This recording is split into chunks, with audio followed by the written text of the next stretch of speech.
পৃথিৱীৰ আটাইতকৈ ধুনীয়া শব্দ কেইটাই হৈছে মা আৰু দেউতা। নমস্কাৰ বন্ধুসকল, আকৌ আহিলোঁ এটা নতুন ভিডিঅ' লৈ আপোনালোকৰ মাজলৈ। তেনেহ'লে বলক আৰম্ভ কৰোঁ। মা দেউতা পৃথিৱীৰ আটাইতকৈ পবিত্ৰ শব্দ বা শুৱলা শব্দ, মা আৰু দেউতা। বন্ধুসকল, মা দেউতাক সকলোৱে শ্ৰদ্ধা কৰে, সকলোৱে মৰম কৰে, সকলোৱে ভাল পায়।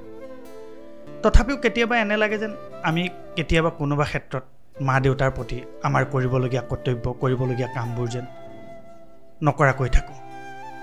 সেয়ে হয়তো আমি বহু সময়ত দেখিবলৈ পাওঁ বহুতৰ মাক দেউতাক, ককা আইতাক বৃদ্ধাশ্ৰমত থাকে। এই বৃদ্ধাশ্ৰমত থকা মাক দেউতাক বা ককা আইতাকবিলাক ক'ৰ হয়? আপোনালোকে কেতিয়াবা লক্ষ্য কৰিছেনে এই বৃদ্ধাশ্ৰমত থকা মাক দেউতাকবোৰ কাৰ হয়? বৃদ্ধাশ্ৰমত কেতিয়াও দিন হাজিৰা কৰা বা খেতি কৰা মানুহ এজনৰ মাক দেউতাকক আপুনি দেখিবলৈ নাপায়। বৃদ্ধাশ্ৰমত দেখিবলৈ পাব প্ৰতাপী, ধনী, গুণী জ্ঞানী ব্যক্তিসকলৰ মাক দেউতাক। কাৰণ সেইসকলে সমাজৰ লগত নিজকে খোজত খোজ দি আগুৱাই যাবৰ কাৰণে হয়তো নিজৰ মাক দেউতাকক বৃদ্ধাশ্ৰমত থ'বলৈ বাধ্য হৈ পৰে। কিছুমানে কয় যদি মাক দেউতাকক বিয়া হোৱা ছোৱালীৰ লগত থাকিবলৈ অধিকাৰ দিয়া হয়, হয়তো দেশখনত একেবাৰে বৃদ্ধাশ্ৰম নাইকিয়া হৈ পৰিলে হয়।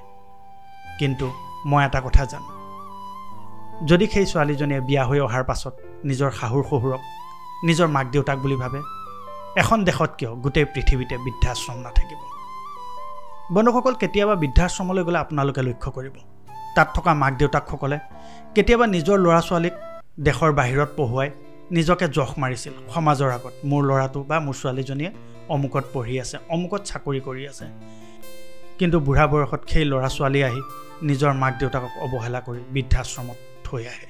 কাৰণ তেওঁলোকে নিজৰ মাক দেউতাকৰ মৰম চেনেহ ভালপোৱা পাহৰি পেলায়।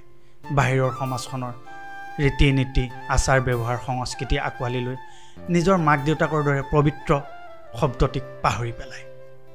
বন্ধুসকল, আপোনালোকে কেতিয়াবা বৃদ্ধাশ্ৰমলৈ গৈ তেনে পৰিস্থিতি দেখিছেনে নাই মোক কমেণ্ট যোগে জনাব। বৃদ্ধাশ্ৰমত কেনেধৰণৰ মাক দেউতাকে বাস কৰে সেইটো মোক কমেণ্ট যোগে জনাবলৈ নাপাহৰিব।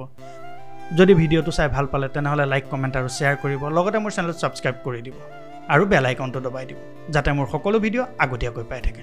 বন্ধুসকল, প্ৰতি সপ্তাহে এটা নতুন ভিডিঅ' লৈ আপোনালোকৰ মাজত অহাৰ প্ৰতিশ্ৰুতিৰে আজিলৈ আহিছোঁ।